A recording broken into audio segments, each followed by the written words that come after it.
Hello friends, R academy commerce study के YouTube channel पर एक बार फिर से आपका हार्दिक स्वागत है। Income tax dose series lecture number 3। Sir, आज हम इस लेक्चर के अंदर कवर करने वाले हैं कि ग्रॉस टोटल इनकम और नेट टोटल इनकम को किस तरह से कैलकुलेट किया जाता है और आपको कौन सी इनकम के ऊपर टैक्स पे करना है, यानी ग्रॉस टोटल इनकम के ऊपर टैक्स पे करना है या फिर आपको नेट टोटल इनकम के ऊपर टैक्स पे करना है। यह वीडियो थोड़ा सा लंबा होगा, आप वीडियो को लास्ट तक देखिएगा। आपको ये कंसेप्ट बिल्कुल सही तरीके से कवर हो जाएगा, क्लियर हो जाएगा। चलिए वीडियो को शुरू करते हैं। वीडियो को शुरू करने से पहले आपने अगर हमारे चैनल को सब्सक्राइब नहीं किया है तो प्लीज रेड बटन पर क्लिक कर इस चैनल को सब्सक्राइब कर लीजिएगा। सबसे पहले हम समझते हैं sir, total income and tax payable किस तरह से कैलकुलेट किया जाता है, उसकी कुछ स्टेप्स है। उन स्टेप्स को स्टेप बाय स्टेप कवर करते हैं। सबसे पहले जो स्टेप आती है वो आती है sir, classification of income under different heads. Sir, जब भी आपको इनकम टैक्स कैलकुलेशन करना होता है वो इनकम टैक्स कैलकुलेशन आपकी हेड की इनकम के हिसाब से होता है। और यहाँ पर इनकम टैक्स के अंदर 5 टाइप्स के हेड होते हैं। सबसे जो पहला हेड्स है वो सर होता है सैलरीज। सेकंड हेड्स है income from house properties. Third head है इन profit and gain from business and profession. Fourth number capital gain. And third number 5 number income from other sources. तो सबसे पहले तो आपको आपकी जो भी इनकम हो रही है उसको क्लासिफाई करना है कि कौन से इनकम कौन से हेड के अंदर जाएगी। दैट्स मीन्स अगर एम्प्लॉयर एम्प्लॉय का रिलेशनशिप है तो वो इनकम आपकी सैलरी हेड के अंदर जाएगी।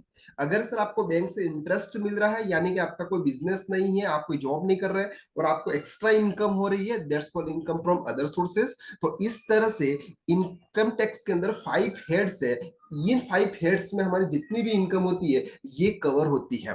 तो सबसे पहले आपको क्लासिफिकेशन ऑफ इनकम करना है कि आप जो भी इनकम कमा रहे हो, आपके क्लाइंट जो भी इनकम कमा रहे हैं वो कौन से हेड के अंदर आएगी। तो ये 5 हेड्स है। 5 हेड्स का अलग अलग किस तरह से कौन कौन से हेड्स में कौन सी इनकम आएगी है वो हम नेक्स्ट क्लासेस के अंदर कवर करने वाले हैं। सेकंड है sir, competition of total income under each head.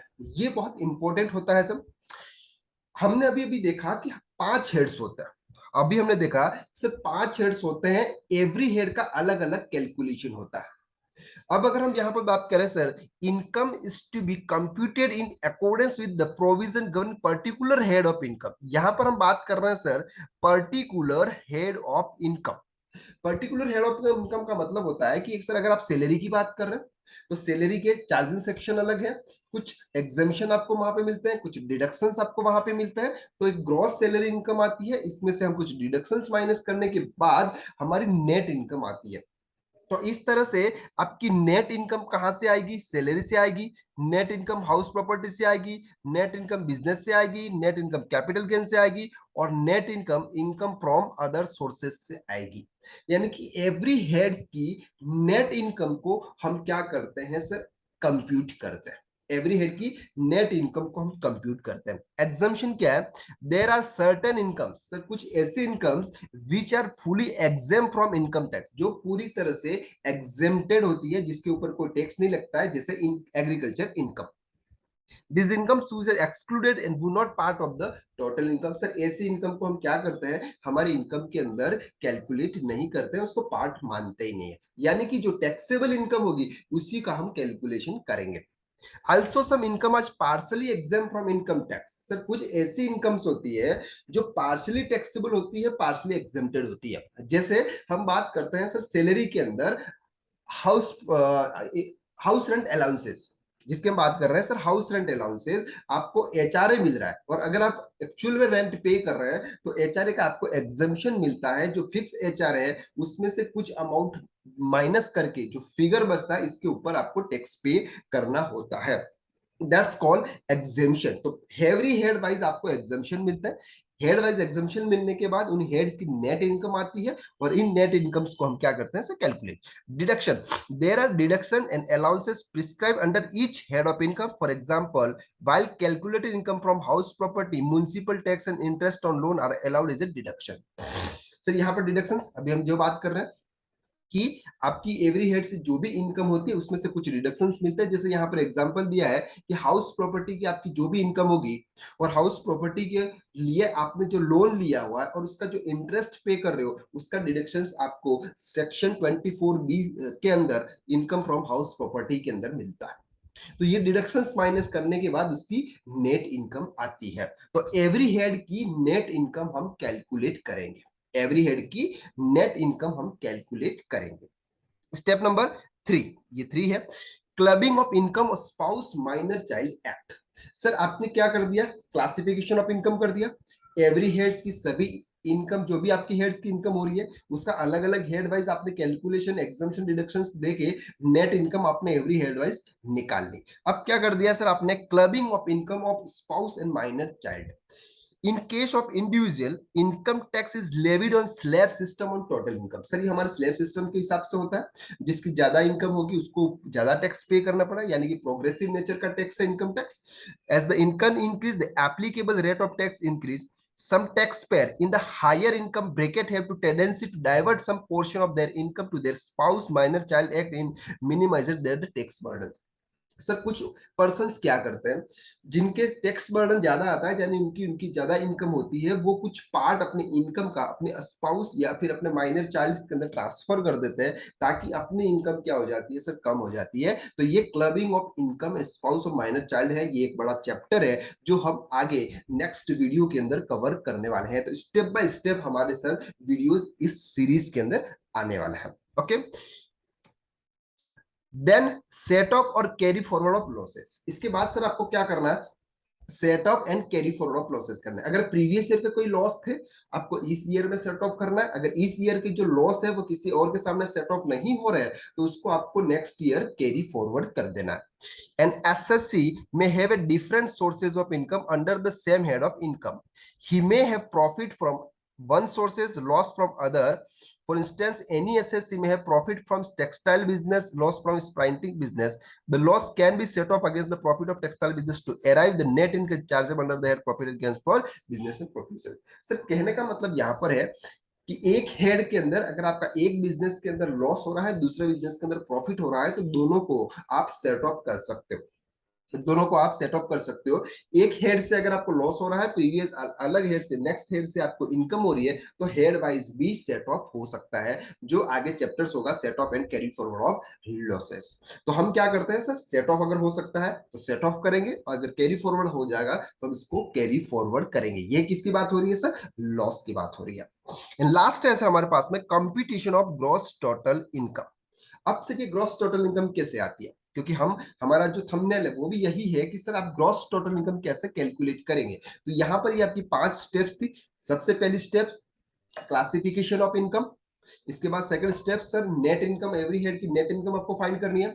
इसके बाद सर आपको क्लबिंग ऑफ इनकम करना है और माइनर चाइल्ड या फिर स्पाउस के साथ में। और सेकंड फोर्थ नंबर था कि सर अगर आपका कोई लॉस हो रहा है या प्रीवियस ईयर का लॉस है, तो इस ईयर में शट ऑफ कर लीजिएगा, इस ईयर का लॉस है नेक्स्ट ईयर कैरी फॉरवर्ड कर दीजिएगा। और लास्ट में हम कवर करेंगे sir computation of gross total income, the final figure of income और loss under each head of income after allowing the deduction, allowances and their adjustment are the aggregated. After giving effect the provision for claiming of income, set off for losses, arrive the gross total income। Sir ये क्या है, ये next slides में हम cover करते हैं। अब ध्यान से देखिएगा यहाँ पे सर हमने क्या किया, इनकम फ्रॉम सैलरी की नेट इनकम हमने जनरेट की, यानी कि जो भी इनकम आ रही थी उसमें से आपने नेट इनकम, फॉर एग्जांपल ये नेट इनकम आपकी 5 लाख रुपीज है। Income from house property, sir अगर आपने इनकम फ्रॉम हाउस प्रॉपर्टी से लॉस हो रहा है, फॉर एग्जांपल 1,50,000 लॉस है आपका, इनकम माइनस में है। इनकम फ्रॉम बिजनेस के अंदर सर हमारा कोई नहीं है क्योंकि हम सैलरी पर्सन है। कैपिटल गेन सर हमारा कोई नहीं है। इनकम फ्रॉम अदर सोर्सेज है सर हमारा, फॉर एग्जांपल 50,000 रुपीज। तो ये सभी हेड्स की नेट इनकम आपके पास में आ गई। अब सर आपके पास में कोई क्लबिंग ऑफ इनकम नहीं है, ना कोई सेट ऑफ और कैरी फॉरवर्ड ऑफ लॉसेस है, क्योंकि आप सैलरी पर्सन है सर, सैलरी के अंदर लॉस होने का कोई चांसेस ही नहीं है। हाउस प्रॉपर्टी के अंदर आपका ये जो 1.5 लाख का लॉस है, वो लॉस आपका यहाँ पर आ चुका है। अब इसको हम क्या करेंगे सर, सेट ऑफ करेंगे। क्या करेंगे, हाउस प्रॉपर्टी को सैलरी की इनकम के साथ में सेट ऑफ कर लेंगे। तो सैलरी की इनकम कितनी है सर, 5 लाख की है। 5 लाख में से 1.5 लाख हम माइनस करेंगे तो 3,50,000 बचेगा। 3,50,000 में से 50,000 ऐड करेंगे तो हमारे पास में जो इनकम आएगी सर वो आएगी 4 लाख रुपीज। अब ये जो 4 लाख रुपीज है ये ग्रॉस टोटल इनकम है। ये 4 लाख रुपीज क्या है सर, ग्रोस टोटल इनकम। अब ग्रोस टोटल इनकम कैसे कैलकुलेट करते हैं, ग्रोस टोटल इनकम कैलकुलेट करने के लिए एवरी हेड की नेट इनकम को हम ऐड करेंगे। एवरी हेड की नेट इनकम को हम ऐड करेंगे। अगर कोई किसी हेड के सामने लॉस है उसको हम एडजस्टमेंट करेंगे, जैसे हमने हाउस प्रॉपर्टी के लॉस को सैलरी के सामने एडजस्टमेंट किया। और क्लबिंग ऑफ इनकम है तो इट्स ओके। तो यहाँ पर क्लबिंग ऑफ इनकम नहीं है, आपका यहाँ पर सिर्फ और सिर्फ लॉस को सेट कर रहा है, लॉस को सैलरी के सामने सेट ऑफ कर रहा है। तो आपने ये सब करने के बाद ये आपकी टोटल इनकम आ गई, इसको बोलते हैं सर ग्रॉस टोटल इनकम। अब आता है सर, अगर आप इंडिविजुअल है और एचयूएफ है, ये सिर्फ जो डिडक्शंस मिलते हैं ये सिर्फ इंडिविजुअल और एचयूएफ को ही मिलते हैं। यहाँ पर पार्टनरशिप फॉर्म, कंपनी, इनको कोई सर डिडक्शंस नहीं मिलता है। उनकी जो ग्रॉस टोटल इनकम होती है वही उनकी नेट टोटल इनकम होती है। तो यहाँ पर हम बात करते हैं इंडिविजुअल और एचयूएफ की। तो इंडिविजुअल और एचयूएफ को सेक्शन 80C से 80U के बीच में डिडक्शंस मिलते हैं। जैसे उन्होंने LIC पे की हो गया, उनका होम लोन का प्रिंसिपल पे किया होगा, एजुकेशन फीस पे की होगी, एनी अदर इन्वेस्टमेंट अगर उन्होंने किए होंगे तो उनको वहां पर क्या मिल जाता है सर, डिडक्शंस मिल जाता है। तो फॉर एग्जांपल यहाँ पर उनको 50,000 रुपीज का डिडक्शंस मिल जाता है जो उन्होंने इन्वेस्टमेंट किया हुआ। अब सर 4 लाख यानी कि ग्रॉस टोटल इनकम में से हम जनरल डिडक्शंस माइनस करते हैं और जो फिगर हमारा बचता है वो फिगर हमारा सर नेट इनकम है। वो फिगर हमारा क्या है सर, नेट इनकम है। अब नेट इनकम आपकी कितनी आ गई सर, 3,50,000 रुपीज। कितनी आ गई, 3,50,000 रुपीज। अब जो स्लैब रेट है, जो इनकम की जो स्लेब है कि 2.5 लाख तक आपको कुछ पे नहीं करना है, 2.5 लाख से 5 लाख के बीच में 5% पे करना है, 5 से 10 लाख के बीच में आपको 20% पे करना है। ये जो स्लेब रेट है ये इसके ऊपर एप्लीकेबल होगी, यानी कि नेट इनकम के ऊपर एप्लीकेबल होगी। यहां पर ग्रॉस टोटल इनकम के ऊपर टैक्स स्लैब रेट एप्लीकेबल नहीं होगी। अब आपका जो टैक्स कैलकुलेशन होगा, आपका जो टैक्स कैलकुलेशन होगा वो इस इनकम के बेस पे होगा, यानी कि नेट टोटल इनकम के बेस पे होने वाला है। तो अब यहां पर हम बात करते हैं sir not total, sorry, net total income of आपकी। अब इसके ऊपर आपको टैक्स पेबल निकालना है। तो टैक्स पेबल कैसे निकालेंगे सर, टैक्स पेबल निकालने के लिए आपके पास में 2,50,000 तक एग्जामिशन है, यानी कि टैक्स पे नहीं करना है। अब यहाँ पर आपके 1 लाख बचते हैं, 3.5 लाख में से हम 2.5 लाख माइनस कर लेते हैं तो 1 लाख रुपीज बचते हैं। 1 लाख के ऊपर आपको कितना टैक्स पे करना है सर, 5% टैक्स पे करना है। तो 5% दैट्स कॉल्ड 5,000। अब 5,000, अगर आपकी नेट इनकम, अगर आपकी नेट इनकम 5 लाख रुपीज से कम है, ये इनकम अगर आपकी 5 लाख रुपीज से कम है तो आपको सेक्शन 87A के तहत आपको रिबेट मिल जाती है। सेक्शन 87A के तहत आपको रिबेट मिल जाती है। ये रिबेट कितनी होगी, अप टू ₹12,500। तो अगर आपका टैक्स पेबल कितना है सर, 5,000, तो आपको यहाँ पर 5,000 की रिबेट मिल जाएगी। अब आपका टैक्स पेबल कितना हो गया सर, 0 हो गया।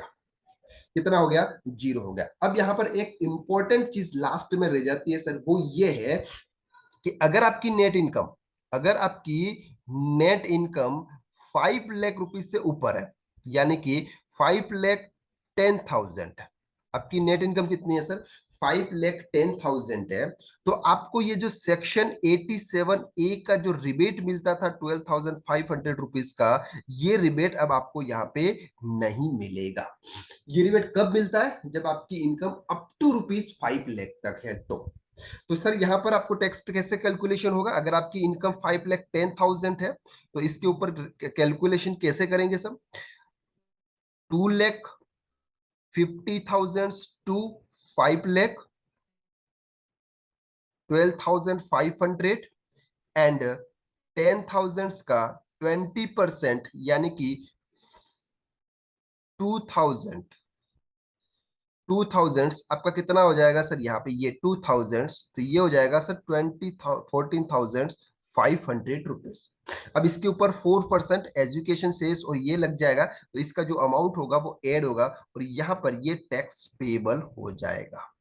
तो आप इस तरह से टैक्स पेबल कैलकुलेट करेंगे। ओके, तो अगर आपकी income, net income 5 lakh rupees से कम है, आपकी नेट इनकम 5 लाख रुपीज से कम है, तो आपको सेक्शन 87A का रिबेट मिल जाता है, जब आपको 5 लाख रुपीज तक कोई टैक्स पे करने की जरूरत नहीं है।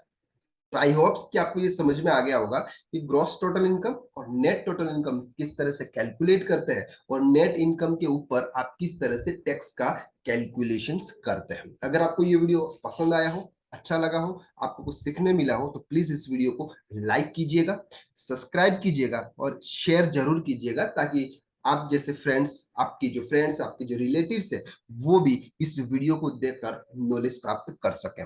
अगर आपने हमारे चैनल को सब्सक्राइब नहीं किया है तो प्लीज इस चैनल को सब्सक्राइब कर लीजिएगा। क्यों? क्योंकि आपको इनकम टैक्स के इसी तरह की सीरीज के नेक्स्ट वीडियो भी आपको इसी यूट्यूब चैनल के ऊपर मिलने वाला है। तब तक के लिए थैंक यू सो मच।